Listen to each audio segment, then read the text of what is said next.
कहानी की शुरुआत में ही हम अखिल लोखंडे नाम के एक आदमी को देखते हैं जो कि एक पेड एडवर्टाइजमेंट में काम कर रहा था, लेकिन काम खत्म होने के बाद उसे पूरे पैसे नहीं दिए जाते, इसीलिए अखिल का झगड़ा हो जाता है। और ऐसे ही करते हुए अखिल को अपने हर काम की जगह पर ही कम पैसे दिए जा रहे थे और अखिल अपने इसी रोजमर्रा की जिंदगी से काफी परेशान हो गया था। इसके बाद ही हम देखते हैं कि अखिल का साक्षी नाम की एक गर्लफ्रेंड थी जो कि सीरियल में काम किया करती थी। और इसके बाद एक दिन अखिल और साक्षी दोनों एक साथ बीच घूमने जाते हैं और हम देखते हैं कि साक्षी एक सक्सेसफुल एक्ट्रेस होने के बाद भी अखिल से बहुत प्यार करती है और उन लोगों के रिश्ते में उनका करियर कभी भी नहीं आता। और फिर अखिल साक्षी को प्रपोज करता है और साक्षी भी बहुत खुश होती है। लेकिन साक्षी जब अखिल को अपने पापा से मिलवाने के लिए लेकर जाती है तो ये देखा जाता है कि साक्षी के पापा एक बहुत ही कंजूस आदमी है। और वो जब सुनते हैं कि अखिल एक साइड एक्टर का काम करता है और किसी तरीके से उसका गुजारा होता है तो वो अपनी बेटी की शादी अखिल से करवाने के लिए मना कर देते हैं और अखिल के सामने ये शर्त रखते हैं कि अगर उसे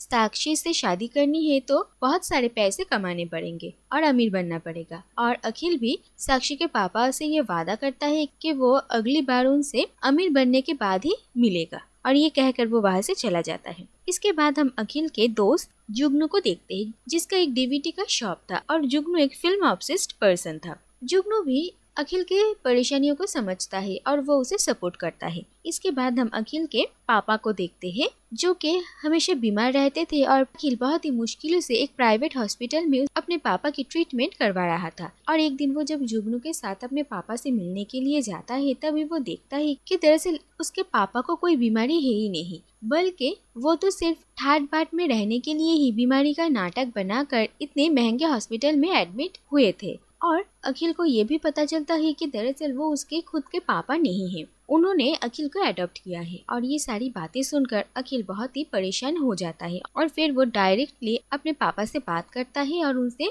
सच्चाई के बारे में पूछता है और फिर डर कर वो आदमी अखिल को सच्चाई बता ही देता है। दरअसल बहुत साल पहले वो ट्रेन में ट्रेवल कर रहा था और तभी अखिल की माँ के साथ उसकी मुलाकात होती है और अखिल तब बहुत छोटा था और अखिल की माँ से उन्हें पता चलता है कि दरअसल अखिल के पापा अखिल की माँ से शादी करने के लिए मना कर दिया था और वो अभी एक फैमिली की रिस्पॉन्सिबिलिटी नहीं उठा सकते थे, इसीलिए अखिल की माँ को बहुत तकलीफों का सामना करना पड़ता है। और इसके बाद ही उसी ट्रेन का एक्सीडेंट हो जाता है और अखिल की माँ की मौत हो जाती है। और ट्रेन एक्सीडेंट में जिन पैसेंजर्स के भी घर वाले की मौत हुई थी उन्हें सरकार से पैसे दिए जाने वाले थे और इसीलिए ये आदमी अखिल को गोद ले लेते हैं और अखिल की माँ को अपनी पत्नी बना देते हैं जिससे कि उन्हें सरकार का दिया हुआ पैसा मिले। और ये सारी बातें सुनकर अखिल को बहुत दुख पहुंचता है और इसके बाद घर लौटकर अखिल सोच ही रहा था कि आखिर उसका पिता कौन हो सकता है। और फिर अखिल अपनी माँ के पुराने सामानों में से एक बक्सा निकालता है और उसमें वो देखता है कि अखिल के पिता ने उसकी माँ को बहुत सारे लव लेटर्स लिखे थे और उन्हीं लेटर्स को पढ़कर अखिल को ये पता चलता है कि दरअसल अखिल का पिता कोई और नहीं बल्कि बैंकॉक में रहने वाले एक बिलियनियर पन्नालाल जौहरी है। और यही खबर मिलने के बाद ही तुरंत वो टीवी में ये न्यूज देखता है कि पन्नालाल जौहरी की मौत हो गई है और उनके इतने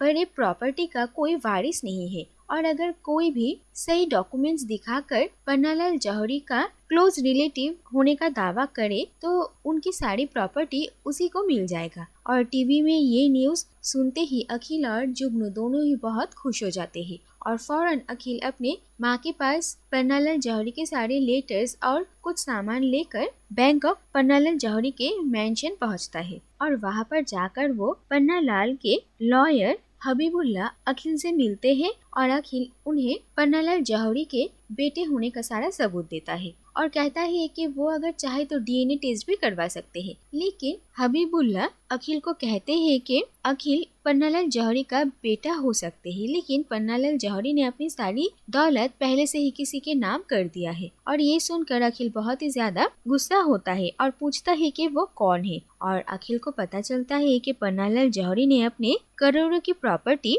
एंटरटेनमेंट नाम के एक डॉग के नाम पे कर दिया है। और ये बात पता चलते ही अखिल समझ नहीं पा रहा था कि वो आखिर क्या करेगा। और हबीबुल्ला से ही अखिल को ये पता चला था कि दरअसल पन्नालाल जौहरी अपनी जिंदगी में बहुत अकेले पड़ गए थे और इसी वजह से एक दिन वो अपनी जान लेने की कोशिश करते हैं और तभी ये डॉग आकर ही उनकी जान बचाता है। और इसके बाद से ही ये डॉग ही पन्नालाल जौहरी की जिंदगी की सबसे बड़ी सहारा बन चुका था और उन्हीं ने ही इसका नाम रखा था एंटरटेनमेंट। और ये डॉग पन्नालाल जौहरी के लिए उनके बेटे से कम नहीं था। और इसके बाद वो वहाँ से चला आता है और देखा जाता है कि जुगनू भी अखिल से मिलने के लिए बैंकॉक आ जाता है। और जब जुगनू को अखिल से ये पता चलता है कि दरअसल उसके पिता की सारी प्रॉपर्टी एक कुत्ते के नाम पे है तो वो भी हैरान परेशान हो जाता है। इसके बाद ही अखिल तय करता है कि वो अपनी किस्मत अब किसी कुत्ते की वजह से खराब होने नहीं देगा और वो एक प्लान बनाता है और अखिल और जुगनू हबीबुल्ला से जाकर मिलते हैं। और अखिल बहुत ही चालाकी से हबीबुल्ला को कहता है कि वो अपने पापा की सेवा तो नहीं कर पाया और अब उसके पापा के आखिरी निशानी एंटरटेनमेंट के लिए वो काम करना चाहता है और हबीबुल्ला भी इसके लिए तैयार हो जाते हैं। इसके बाद देखा जाता है कि अखिल और जुगनू एंटरटेनमेंट की देखभाल करने के नाम पर उसकी जान लेने की फिराक में थे, लेकिन एंटरटेनमेंट भी काफी होशियार था और उसे अखिल और जुगनू के प्लान के बारे में समझ में आ जाता है। इसीलिए बार बार अखिल अपने प्लान में फेल होता है। और इसके बाद ये देखा जाता है कि अखिल से साक्षी और उसके पापा को ये पता चल गया था कि वो अब करोड़ों का वारिस है। इसीलिए मौका देखकर साक्षी के पापा साक्षी को लेकर बैंकॉक अखिल से मिलने के लिए आ जाते हैं। लेकिन यहाँ पर आकर उन्हें पता चलता है कि ये सारी प्रॉपर्टी अखिल के नाम पर नहीं बल्कि एक डॉग के नाम पर है और ये जानकर वो लोग हैरान रह जाते हैं और साक्षी के पापा अखिल के साथ साक्षी की शादी करवाने के लिए मना कर देते हैं। और इस बात से अखिल एंटरटेनमेंट के ऊपर और भी ज्यादा गुस्सा हो जाता है और एंटरटेनमेंट को नुकसान पहुंचाने का उनका जो प्लान था उसमें वो लोग खुद ही फंस जाते थे। दूसरी तरफ हम पन्नालाल जौहरी के दूर के दो रिश्तेदार करण और अर्जुन नाम के दो भाइयों को देखते हैं जो कि पन्नालाल जौहरी के बिजनेस में ही काम करते थे, लेकिन उन लोगों ने पन्नालाल को धोखा दिया था और इसी के वजह से उन्हें जेल हो गई थी और वो लोग थोड़े ही दिनों में जेल से छूटने वाले थे। और ये दोनों भाई सौतेले थे, लेकिन इनकी माँ ने इस तरीके से इनकी परवरिश की थी कि ये लोग सगे भाइयों से भी बढ़कर थे। और जेल से बाहर आने के बाद इन्हें जब पता चलता है कि पन्नालाल जौहरी अब जिंदा नहीं है तो उन्हें लगता है कि अब उनकी सारी प्रॉपर्टी इन दोनों की ही है। और जब उनको पता चलता है कि पन्नालाल जौहरी का एक बेटा आ गया है जिसका नाम है अखिल और दूसरी तरफ पन्नालाल ने मरने से पहले अपनी सारी प्रॉपर्टी एंटरटेनमेंट के नाम पे कर दिया है तो वो लोग काफी परेशान होते हैं और वो दोनों ही अखिल और एंटरटेनमेंट दोनों को ही नुकसान पहुंचाने की कोशिश करते हैं। इसके बाद एक दिन अखिल और जुगनू एंटरटेनमेंट को एक आइस लेक में लेकर गए थे और वहाँ पर अखिल एंटरटेनमेंट को मारने की कोशिश करता है और दूसरी तरफ दूर से करण अर्जुन ये देख लेता है और वो दोनों अखिल को मारने की कोशिश करते और इसीलिए वो लोग आइस लेक के एक जगह पर क्रैक कर देते हैं जिससे कि अखिल पानी में डूबकर मर जाए। लेकिन एंटरटेनमेंट ये बात समझ जाता है कि अखिल की जान खतरे में है, इसीलिए वो अखिल की जान बचाने के लिए खुद की जान दाव पे लगा लेता है और वो खुद ही पानी में डूब जाता है। और अखिल जब ये देखता है कि एंटरटेनमेंट ने उसकी जान बचाने के लिए इतना बड़ा कदम उठाया है तो वो बहुत ही ज्यादा परेशान हो जाता है और वो एंटरटेनमेंट को बचाने की कोशिश करता है। और देखा जाता है कि एंटरटेनमेंट को कुछ भी नहीं होता और वो सही सलामत था और ये देखकर अखिल बहुत खुश होता है और उसे अपनी गलतियां समझ में आती है और इसीलिए वो एंटरटेनमेंट से माफी मांगता है और ये सारी प्रॉपर्टी उसी की है ये बात मानकर यहाँ से चला जाता है। लेकिन अखिल के यहाँ से जाने के बाद ही करण और अर्जुन दोनों इस मैंशन में आते हैं और वो हबीबुल्ला को ये कहते हैं कि ये सारी प्रॉपर्टी अब उनकी है और वो लोग एंटरटेनमेंट के ऑपोजिट केस फाइल करते हैं और कुछ फर्जी डॉक्यूमेंट्स दिखाकर ये क्लेम करते हैं कि ये सारी प्रॉपर्टीज दरअसल उनकी ही कंपनी एंटरटेनमेंट के नाम पर थी और ये क्लेम करके वो लोग पन्नालाल की सारी प्रॉपर्टी अपने नाम पे कर लेते हैं और एंटरटेनमेंट के पास कुछ भी नहीं रहता है। और फिर देखा जाता है कि करण और अर्जुन एंटरटेनमेंट को उस मैंशन से बाहर निकाल देते हैं और हबीबुल्ला नहीं समझ पा रहे थे कि वो अब एंटरटेनमेंट को लेकर कहाँ जाएंगे। और तभी हम देखते हैं कि अखिल एंटरटेनमेंट की हेल्प करने के लिए वापस आ गया था। दरअसल वो जब एयरपोर्ट से जाने वाला था तभी उसे करण और अर्जुन के इस फ्रॉड केस के बारे में पता चलता है और वो तय करता है कि वो एंटरटेनमेंट के साथ खड़ा होगा। और इसके बाद ये देखा जाता है कि अखिल करण और अर्जुन की बहुत सारे कुत्तों से जान बचाकर उनका वफादार बन जाता है और उन्हीं के साथ रहने लगता है। इसके बाद धीरे धीरे अखिल सोचता है कि कैसे इन दोनों भाइयों के बीच दरार डालकर इनमें झगड़ा किया जाए और इनसे ये प्रॉपर्टी वापस एंटरटेनमेंट के नाम पे करवाया जाए। और इसके बाद अखिल के दिमाग में एक प्लान आता है और वो जानता था कि साक्षी और उसके पापा अभी भी बैंकॉक में है और वो साक्षी की मदद लेकर अब करण और अर्जुन के बीच दरार डालने की कोशिश करता है। और देखा जाता है कि साक्षी अलग अलग करण और अर्जुन से मिलती है और उन्हें अपने प्यार के जाल में फंसा लेती है। और इसके बाद एक दिन करण और अर्जुन दोनों को ये पता चलता है कि वो दोनों ही एक ही लड़की से प्यार करते हैं और ये बात जानकर उन दोनों में झगड़ा होने ही वाला था। तभी अचानक उन्हें अपनी भाईचारा याद आ जाता है और वो लोग साक्षी को अपने बीच नहीं आने देते और अखिल देखता है कि उनका ये प्लान कामयाब नहीं होता। और इसके बाद ही वो लोग एक और प्लान बनाते हैं और हबीबुल्ला की मदद से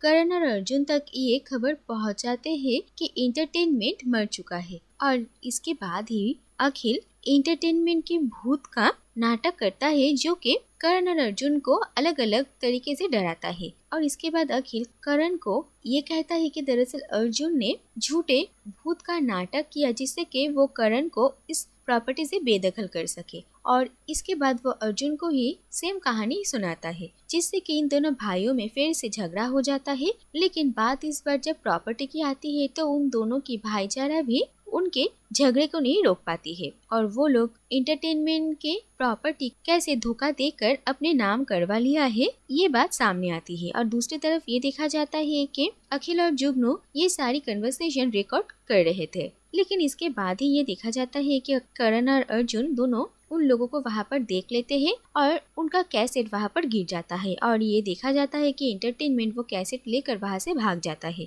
और अखिल भी उसके पीछे पीछे भागता है। और इसके बाद करण और अर्जुन और उनके गुंडे अखिल और एंटरटेनमेंट को पकड़ने के लिए उनके पीछे जाते हैं और अखिल उन लोगों को रोकने की बहुत कोशिश करता है लेकिन फाइनली वो लोग उन्हें पकड़ लेते हैं और करण और अर्जुन अखिल को गोली मारने ही वाले थे तभी एंटरटेनमेंट बीच में आ जाता है और उसे गोली लग जाती है। और ये देखकर अखिल बहुत गुस्सा हो जाता है और वो उन दोनों भाइयों को पकड़कर बहुत मारता है। और इसके बाद वो लोग जल्दी जल्दी एंटरटेनमेंट को हॉस्पिटल लेकर जाते हैं लेकिन डॉक्टर कहते हैं कि उसकी जान बचाना मुश्किल है। और अखिल बहुत ही परेशान हो जाता है और इमोशनल होकर एंटरटेनमेंट के चेस्ट पर बहुत बार वार करता है जिससे कि एंटरटेनमेंट की हार्ट बीट वापस से चलने लगती है और उसकी जान बच जाती है जो देखकर वो सभी बहुत खुश होते हैं। इसके बाद हम देखते हैं कि करण और अर्जुन को भी अपनी गलतियों का एहसास होता है और वो लोग अखिल और एंटरटेनमेंट से माफी मांगते हैं और एंटरटेनमेंट को अपनी प्रॉपर्टी वापस मिल जाती है। और इसके बाद देखा जाता है कि अखिल और साक्षी की